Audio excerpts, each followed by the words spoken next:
Potentiometer ये एक ऐसा डिवाइस है जिसमें हम किसी भी दूसरी बैटरी की अननोन ईएमएफ निकाल सकते हैं, इंटरनल रेजिस्टेंस मेजर कर सकते हैं।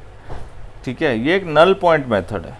अभी तक हमने एक व्हीटस्टोन ब्रिज पढ़ा था। व्हीटस्टोन ब्रिज का प्रिंसिपल ही था, वो था हमारा क्या, metre bridge.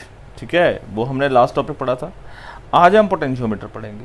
Potentiometer Wheatstone bridge के हिसाब से काम नहीं करता है, इसका तरीका और प्रिंसिपल अलग है। क्लियर? और जो है ये बहुत एडवांटेज वाला मेथड है। ये बहुत मतलब जो है एक्यूरेटली, अगर बिल्कुल एक्यूरेट मेजर करनी है आपको ईएमएफ, तो एक्यूरेट मेजर करनी है तो हमारे लिए ये पोटेंशियोमीटर जो है बहुत अच्छा इंस्ट्रूमेंट साबित होता है। ठीक है जी। अब पोटेंशियोमीटर का प्रिंसिपल क्या है?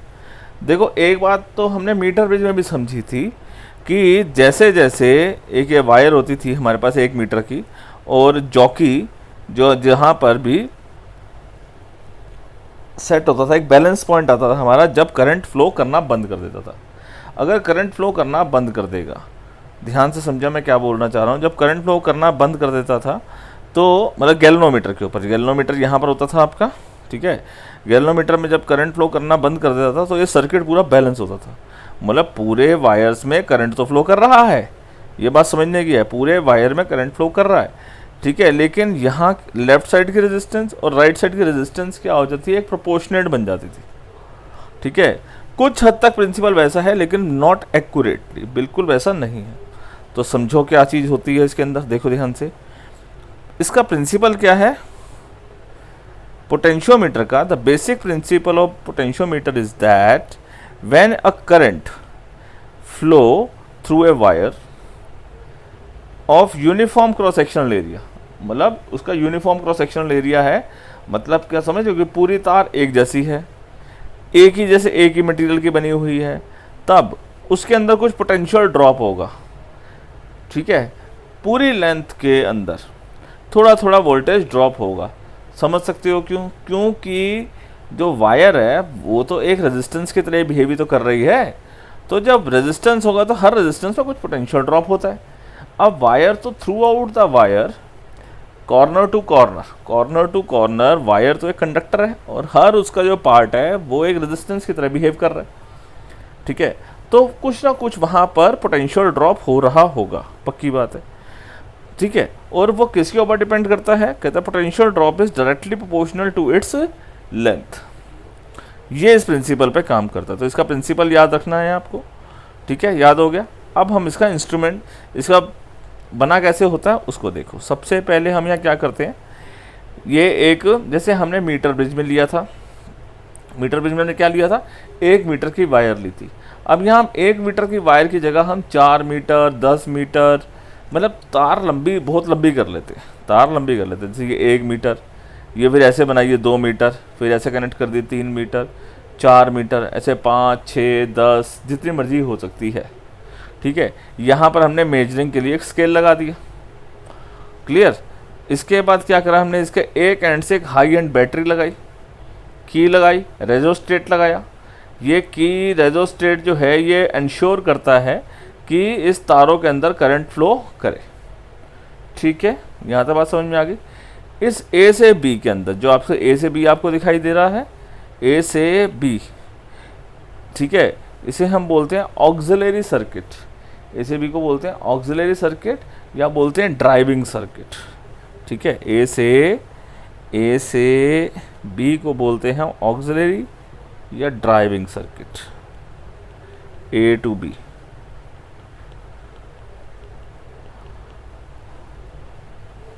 ऑक्सिलरी और ड्राइविंग सर्किट। ठीक है, ज़्यादा बात समझ में आ गई ना।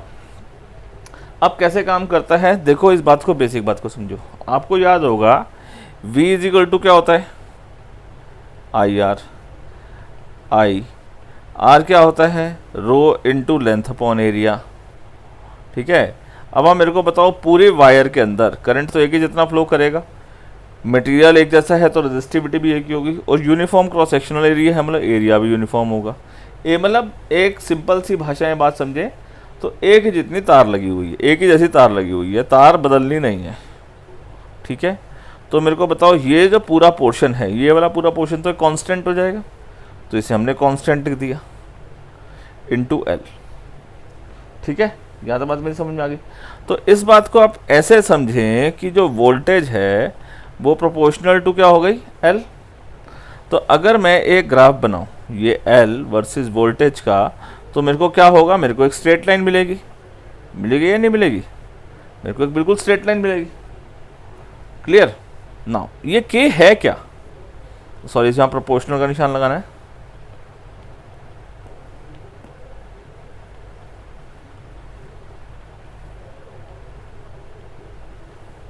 ठीक है, 20 प्रोपोर्शनल टू एल, कोई इशू तो नहीं है ना।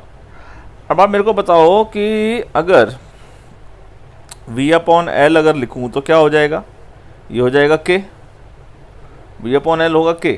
तो v अपॉन एल का मतलब क्या होता है, पोटेंशियल ग्रेडियंट, पोटेंशियल ग्रेडियंट, समझ गए ना मुझे बात को, ठीक है। और इसकी एसआई यूनिट क्या होनी चाहिए, एसआई यूनिट पोटेंशियल वोल्टेज की, क्योंकि वोल्ट पर लेंथ मतलब पर मीटर, ठीक है, या फिर वोल्ट पर सेंटीमीटर, ये इसकी यूनिट होगी ना। अब इसका यूज़ कैसे होता है, इसका अप्लाई कैसे करते हैं, तो इसमें हमारे दो ढाई तरीके हैं, 2 ढाई एप्लीकेशन है। अब ये ढाई का मतलब क्या होता है मैं अभी आपको बताता हूँ, ठीक है। तो मतलब हमारे यहाँ पर इस क्वेश्चन में, ठीक है, कैसे कैसे अप्लाई करते हैं। सबसे पहला जो है, सबसे पहला इसी के अंदर हमारी 2 बातें, जो मैंने 2.5 बोला है, तो 1.5 बात इसी के अंदर ही छुपी हुई है। सबसे पहला हमारा टॉपिक है बेटा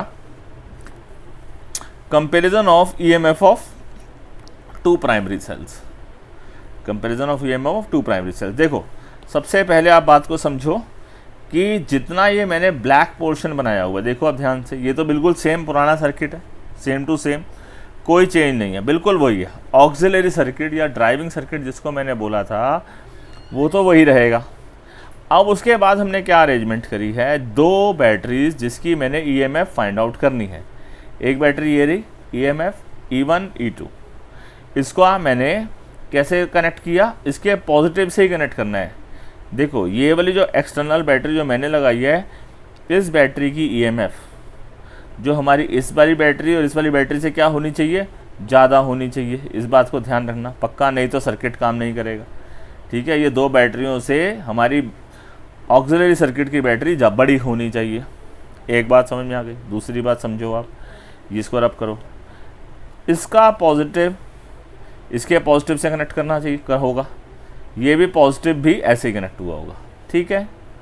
यहाँ से बात समझ आ गई। आगे ये रेजिस्टेंस बॉक्स है, रेजिस्टेंस बॉक्स एक हाई रेजिस्टेंस लगा दी जाती है सो दैट कि जो गैल्वेनोमीटर है, अगर एक्सेस करंट आ जाए तो गैल्वेनोमीटर जो है वो फूकने से बच जाए, ख़राब होने से बच जाए। यहाँ पर 2 कीज़ लगी हुई हैं A1 और A2, जिसको जब जब सर्किट में लेना है तब तक A1 या A2, ठीक है, मतलब 2 कीज़ है ये, ठीक है। जो हमने ऑन करनी है या ऑफ़ करनी है उसके हिसाब से हम, जैसा हमने जो मेजर करना है उसको हम ऑन या ऑफ़ करेंगे। इतनी बात समझ में आ गई। चलो अब आप मेरे को एक बात बताओ, देखो शुरू करते हैं। सबसे पहले एक बात को समझते हैं कि मैंने यहाँ पर ये A1 की इंसर्ट करी, की इंसर्ट करी का मतलब समझ गए मैंने क्या बोलना चाहता हूँ, कि ये वाला सर्किट मैंने ऑन कर दिया, ठीक है, बटन ऑन कर दिया। जब बटन ऑन कर दिया तो क्या हो गया, ये वाला सर्किट एक्शन में आ गया, ये, ठीक है। इस तरीके से जब मैंने इसको, ये एक्शन में आया तो मैंने गैल्वेनोमीटर से कहीं ना कहीं इसका नल पॉइंट निकाल दिया, तो ये नल पॉइंट आ गया इसका।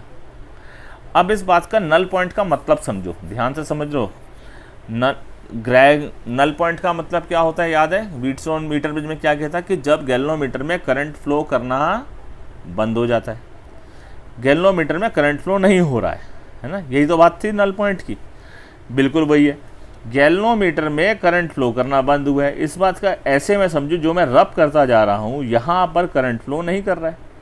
चलो मैं इसको नए तरीके से हाईलाइट कर देता हूँ, मतलब जो मैं ये पिंक लाइन बना रहा हूँ यहाँ पर करंट फ्लो नहीं कर रहा है ना, बात समझे। अगर करंट फ्लो कर रहा होता तो गैल्वेनोमीटर के ऊपर रीडिंग आती। गैल्वेनोमीटर में करंट रीडिंग नहीं आ रही है, इसका मतलब मेरी पिंक लाइन या पिंक वायर में करंट फ्लो नहीं कर रहा है। ठीक है, इसका मतलब ये हुआ कि जो मेरी मेन बैटरी है, बड़ी बैटरी, ये वाली बैटरी, ठीक है, इसका और ऊपर वाली का पोटेंशियल डिफरेंस क्या हुआ है, बैलेंस हो गया है। नहीं तो जो ज़्यादा होता उसकी वजह से क्या हो जाता, रीडिंग बदलती। मान लेते हैं कि यहाँ पर ये जॉकी जो है, ये जो जॉकी है, ये J1 पोजीशन पर आया है, जो कि दूर है मेरे से कम L1 दूर है। ठीक है, यहाँ तक बात समझ में आ गई ना। अब मैंने आपको एक शुरू में चीज़ समझाई थी, देखो कि क्योंकि ये वायर है मतलब कंडक्टर है, कंडक्टर मतलब रेजिस्टेंस भी होगा इसके अंदर। तो रेजिस्टेंस में है तो धीरे धीरे जैसे जैसे करंट आगे जाता जाएगा, तो V is equal to I R वाले कंसेप्ट की बात करूं तो V इजिकल टू फार्मूला क्या होता है, आई आर, है ना। जब रेजिस्टेंस भी है, करंट भी है, तो थोड़ा थोड़ा पोटेंशियल ड्रॉप होगा। तो मेरे को एक बात बताओ कि यहाँ से लेकर यहाँ तक जो पोटेंशियल ड्रॉप होगा है, O से लेकर J1 तक जब मेरा पोटेंशियल ड्रॉप होगा, O नहीं, A पॉइंट है ना, A पॉइंट से लेकर J पॉइंट तक जो मेरा पोटेंशियल ड्रॉप होगा, जो कि वायर की लेंथ L1 है, वो किसकी वजह से होगा, वो E1 की वजह से होगा, क्योंकि यहीं पे तो बैलेंस हुआ है ना, वो है ना। तो इसका मतलब जो हमारा EMF होगा, EMF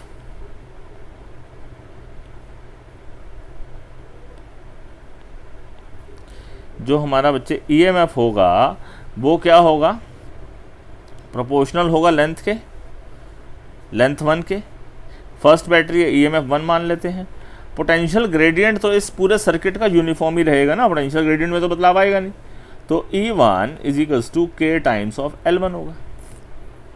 क्लियर, यहाँ तक बात समझ में आ गई ना। अब ये वाली जो फर्स्ट बैटरी ऑफ कर देते हैं, ठीक है, ये वाली बैटरी ऑफ कर देते हैं, और हम इस वाले जो आप ये देखो यहाँ पर जो मैंने सेल लगाया था ना, ये जो सेल है, इसकी की ऑफ कर देते हैं, और अब इसकी की ऑन कर देते हैं।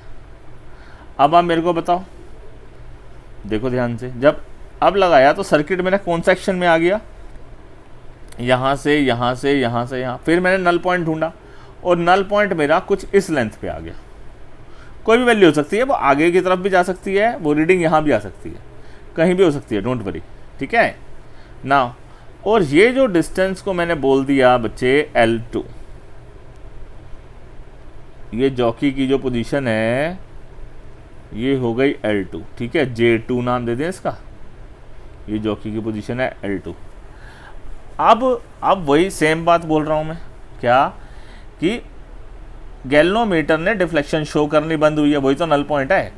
जब गैल्वेनोमीटर में रीडिंग नहीं आ रही है, इसका मतलब ये हुआ कि यहाँ से लेकर यहाँ से लेकर यहाँ से लेकर इस तार तक कोई करंट फ्लो नहीं कर रहा है, ठीक है ना। ठीक है, तो करंट अगर फ्लो नहीं कर रहा है, तो जो ये पोटेंशियल ड्रॉप हुआ है, सेम पोटेंशियल हो गया ना, नीचे और ऊपर का सेम पोटेंशियल है। मतलब कि कोई भी पानी भी फ्लो कब करता है, जब एक हाई वैल्यू से लो वैल्यू पे।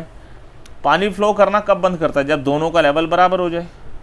तो करंट आगे नहीं जा रहा है। अगर नीचे वाले में करंट ज़्यादा होता तो करंट ऊपर की तरफ जाता, और ऊपर वाले में ज़्यादा होता नीचे की तरफ आता। ऐसा तो हो नहीं रहा है, समझे बात को। तो इसका मतलब ये जो जॉकी की पोजीशन है, मतलब A से लेकर J2 का डिस्टेंस, यहाँ से लेकर यहाँ तक का जो डिस्टेंस है, ये प्रोपोर्शनल होगा पोटेंशियल ड्रॉप के, जो कि E2 की वजह से हुई है। तो इस बात को मैं कैसे लिख दूं, इस बात को मैं ऐसे लिख सकता हूं कि E2 is proportional to L2, जिसका मतलब हो गया E2 is equals to K times of L2। बस, तो अगर मैं E1 अपॉन E2 निकाल दूं तो KL1 अपॉन KL2 हो जाएगा, जो कि L1 अपॉन L2 हो जाएगा। तो हो गया ना, रेशियो कंपैरिजन हो गया, E1 upon E2, E1 upon E2 is equals to L1 upon L2। Formula बन गया एक, यहाँ तक कोई दिक्कत नहीं है। अच्छा जी, मैंने आपको बोला था इसके अंदर दो कंसेप्ट हमारे पूरे हो जाएंगे। अगर इफ E2 इज नोन, मान लेते हैं कि E2 जो भी है ना बैटरी, उसकी वैल्यू हमको पता है, ठीक है। अगर उसकी वैल्यू हमको पता है तो, जब पता है तो क्या होगा, तो E1 इज इक्वल्स टू क्या हो जाएगा, L1 upon L2, balancing, balance point तो उसमें भी निकालना पड़ेगा, लेकिन अब क्योंकि E2 की वैल्यू हमको पता है, इससे हमारे को E1 की वैल्यू भी मालूम चल जाएगी। समझ गए बात को। तो एक किस्म से हम अननोन बैटरी की ईएमएफ भी निकाल सकते हैं और दो ईएमएफ को कंपेयर भी कर सकते हैं। ठीक है जी, यहाँ तक बात समझ में आ गई। ओके, तो ये तो था, मैंने को बोला था 2.5 कंसेप्ट सीखेंगे, तो ये 1.5 हो गया, ठीक है ना, क्योंकि वो जो आधा था वो तो उसी के अंदर में से निकला हुआ। अब एक बात और, जो इसका बहुत अच्छा जो टूल है वो है internal resistance of a primary cell. हम सेल की इंटरनल रेजिस्टेंस भी निकाल सकते हैं। क्या मतलब है इस बात का, देखो इंटरनल रेजिस्टेंस तो आपने पढ़ा था ना, जब मैंने बैटरी पढ़ाई थी आपको, तो उसमें इंटरनल रेजिस्टेंस बताया था कि बैटरी भी तो कंडक्टर है, और जब सर्किट एक्शन में आएगा तो उसमें उसका जो इलेक्ट्रोलाइट्स हैं, ठीक है, वो एक कंडक्टर और कंडक्टर हैं तो वो रेजिस्टेंस ऑफर करेंगे। तो नेट ईएमएफ नहीं, नेट वोल्टेज जो बाहर निकलेगी वो वोल्टेज होगी, ना कि ईएमएफ। ईएमएफ तो क्या होती है, थ्योरेटिकल वैल्यू, एग्जैक्ट जो कैथोड और एनोड जितनी डेवलप कर रहे हैं वो तो हो गई आपकी ईएमएफ, ठीक है। तो अब इंटरनल रेजिस्टेंस कैसे निकालें। सबसे पहले तो देखो जो मेन ऑक्सिलरी सर्किट है, देखो यहाँ से लेकर यहाँ तक ये तो बिल्कुल सेम है, यहाँ पर कोई चेंज नहीं है, ठीक है। अब हमने क्या कर दिया, एक यहाँ पर यहाँ तक देखो एक बैटरी लगाई, और इस बैटरी के पैरेलल में हमने एक रेजिस्टेंस बॉक्स लगा दिया। रेजिस्टेंस बॉक्स इसलिए है क्योंकि वहाँ वाली रेजिस्टेंस मेरे को मालूम होगी, ठीक है ना। अब क्या होगा, देखो सबसे पहले जब रेजिस्टेंस बॉक्स नहीं लगाया है, जब रेजिस्टेंस बॉक्स नहीं लगाया है तो मैंने एक नल पॉइंट निकाल लिया, जैसे मैंने पहले क्वेश्चन में भी किया था। तो मैं इसका नल पॉइंट निकाल लेता हूँ। नल पॉइंट कैसे निकाला, तो नल पॉइंट निकाल लिया तो उसको मैं कैसे लिखूँगा, E is equals to K times of L1। इस टाइम नल पॉइंट जो आया है वो कुछ इस वैल्यू पे है, यहाँ से लेकर यहाँ तक, ठीक है, यहाँ तक, ठीक है। अब इसके बाद क्या हुआ, यहाँ तक बात समझ में आ गई ना, दोबारा समझो। अब मैंने रेजिस्टेंस बॉक्स को एक्शन में ले आया। एक रेजिस्टेंस बॉक्स नॉन रेजिस्टेंस होगी, कोई नॉन रेजिस्टेंस होगी, और उसको मैं एक्शन में लेकर आया, और यहाँ पर सर्किट में स्विच में की लगा दी, मतलब कि स्विच को ऑन कर दिया। स्विच को ऑन कर दिया जिसकी वजह से क्या होगा, इसका जो गैल्वेनोमीटर को फिर एडजस्ट किया, और गैल्वेनोमीटर को वहाँ तक लेकर गए जहाँ पर वो क्या हो जाए, नल पॉइंट डेवलप हो जाए। तो वो मान लेते हैं यहाँ पर हो गया होगा, ठीक है। जहाँ तक तो मुश्किल बात नहीं है। तो यहाँ से लेकर यहाँ तक ये डिस्टेंस L2 हो गया। आगे की तरफ भी जा सकता है, पीछे की तरफ भी जा सकता है, मैं इसको L2 लिख देता हूँ। अच्छा जी, अब आप मेरे को एक बात बताओ कि जब मैं क्या कहना चाह रहा हूँ, देखो इसको मैं रब करता हूँ। अब हुआ क्या हुआ है कि यहाँ से करंट गया, यहाँ गया, यहाँ गया, लेकिन जब नल पॉइंट आ गया तो इसका ये मतलब हुआ कि करंट यहाँ से लेकर यहाँ तक गया, लेकिन आगे नहीं जा रहा है। मतलब इस वाली पिंक वाली वायर में करंट नहीं जा रहा है ना, पिंक वाली वायर में करंट नहीं जा रहा है, और ना ही नीचे से आ रहा है। मतलब सर्किट जो है वो नीचे से बैलेंस हुआ हुआ है। मतलब देखो ध्यान से समझो, ध्यान से दोबारा देखो अगर तो ये वाली वैल्यू ज़्यादा होती तो यहाँ से आ जाता क्या, नहीं आ जाता, ऊपर चला जाता। लेकिन ऐसा नहीं हो रहा है, नहीं हो रहा है। इसका मतलब सर्किट पूरा बैलेंस हुआ हुआ है। जब सर्किट बैलेंस हुआ है तो इस बात को हम ऐसे समझ सकते हैं कि इस वाली वोल्टेज इस लाइन में और इस लाइन में, दोनों में वोल्टेज क्या है, सेम है, तभी तो सर्किट बैलेंस हुआ हुआ है। इस बात का क्या मतलब है, जब करंट इस लाइन के आगे नहीं जा रहा है तो करंट जा कहाँ रहा है, तो करंट जा रहा है इस रास्ते, ऐसे घूम रहा है, ऐसे ही घूमता जा रहा है, घूमता जा रहा है, घूमता जा रहा है, ठीक है। इस बात से क्या समझे कि अब ये बैटरी सर्किट में आ गई। और याद करो, जैसे ही कोई बैटरी सर्किट में आ जाएगी, मतलब बैटरी मैंने बताया था कि बैटरी में अगर आप तार लगा दो तो वो क्या बन जाती है, उसका इंटरनल रेजिस्टेंस एक्शन में आ जाता है। समझ गए ना, समझ गए? तो तब उस टाइम हमारी क्या हो जाती है, जो E M F is equal to क्या हो जाता है, V voltage plus I R. I R क्या होती है, कुछ ऐसी पोटेंशियल जो उसके अंदर ही ड्रॉप हो जाती है ना। Got my point now? तो जैसे ये रेजिस्टेंस बॉक्स वाली बैटरी एक्शन में आ गई तब मैं उसे क्या बोल दूंगा, वोल्टेज बोल दूंगा।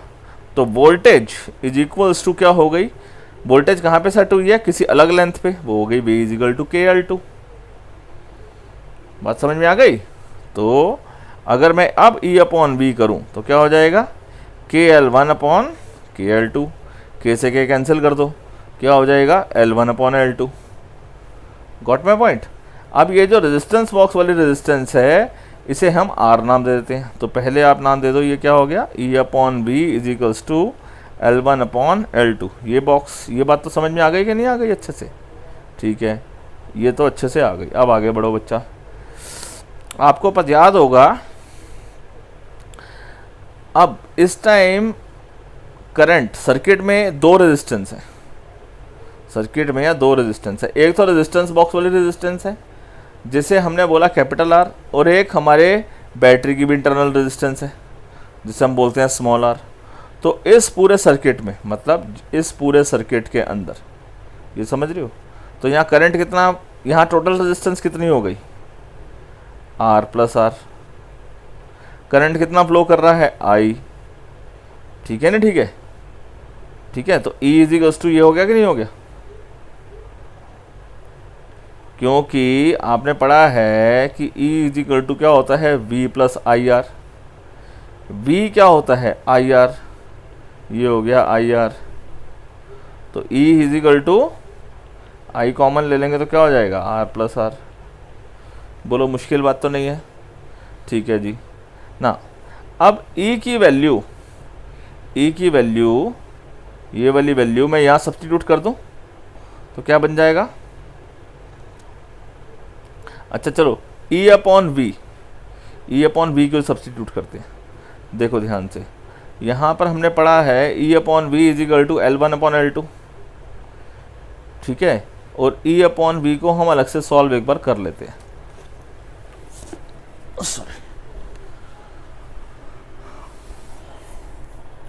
बेसिक बात तो समझ में आ गई ना अभी तक आपको, इंटरनल रेजिस्टेंस और एक्सटर्नल रेजिस्टेंस एक, और दूसरा ईएमएफ और वोल्टेज दो। ठीक है ना। E upon V is equal to L one upon L two हो गया ना। अब आपको यहाँ दो बातें रखनी है, एक E is equal to I times of R plus R, और दूसरी बात क्या रखनी है, V is equals to I R.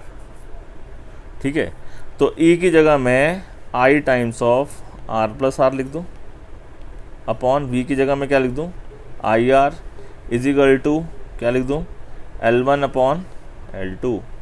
आई से आई कैंसिल हो गया, क्या बचा, R plus R whole upon R is equals to L one upon L two.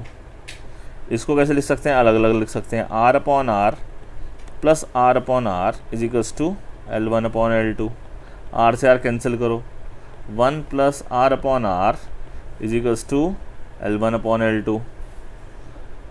One उधर ले जाते हैं, R upon R is equals to L one upon L two minus one. R upon R is equals to L one minus L two upon L two. तो small R is equals to L one minus L two upon L two into capital R. ये formula बन गया आपका।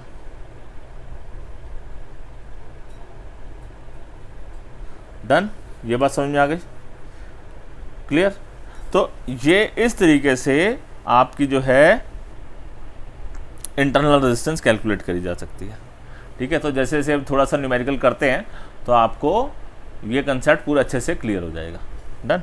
तो थोड़े से theory का part है कि सुपीरियरिटी, हमारा ये जो है वोल्ट मीटर जो है, अभी आपने देखा कि ईएमएफ कैलकुलेट कर ली हमने इसमें, मतलब इंटरनल रेजिस्टेंस कैलकुलेट कर भी सकते हैं और बच भी सकते हैं, है ना।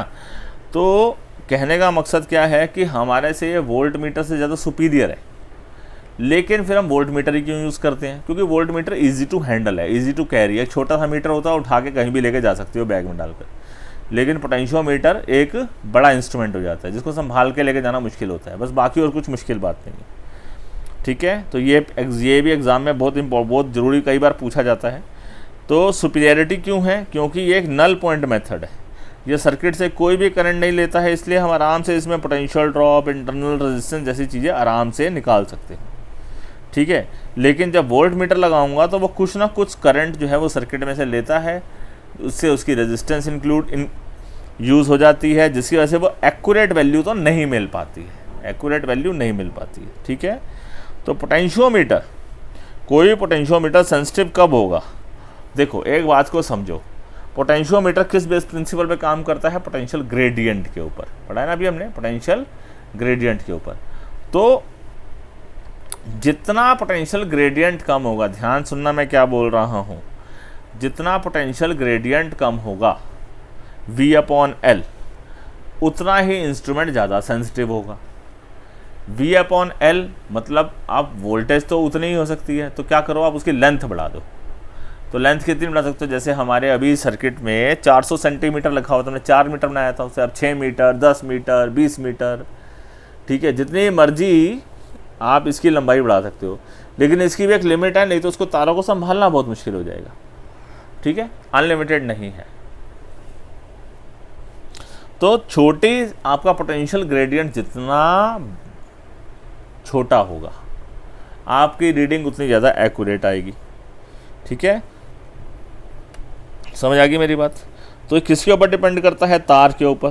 Smaller the potential gradient greater the sensitivity, सबसे मास्टर स्ट्रोक है। ठीक है, तो अब ये एक बहुत कई बार क्वेश्चन पूछा जाता है, तो पोटेंशियल ग्रेडियंट को हम कैसे रिड्यूस कर सकते हैं? एक तो कर दो लंबाई बढ़ा दो उसकी, दूसरा क्या कर दो? By reducing the current in the circuit, current कम कर दो। वो जो रेजोस्टेट हमने लगाया हुआ था, ध्यान से समझो, ये जो रेजोस्टेट लगा हुआ है ना, इससे एडजस्ट कर दो सर्किट में, क्या करो? करंट क्या कर दो आप? रिड्यूस कर दो, बस। ठीक है, तो इस तरीके से आपकी जो है सेंसिटिविटी पोटेंशियोमीटर की बढ़ सकती है। क्लियर? यहाँ तक बात समझ में आ गई? तो थ्योरी पोर्शन इज़ ओवर। अब हम इसका प्रैक्टिकल पोर्शन करते हैं, इसके कुछ न्यूमेरिकल्स करेंगे, तो ये टॉपिक अच्छे से समझ में आ जाएगा आपको।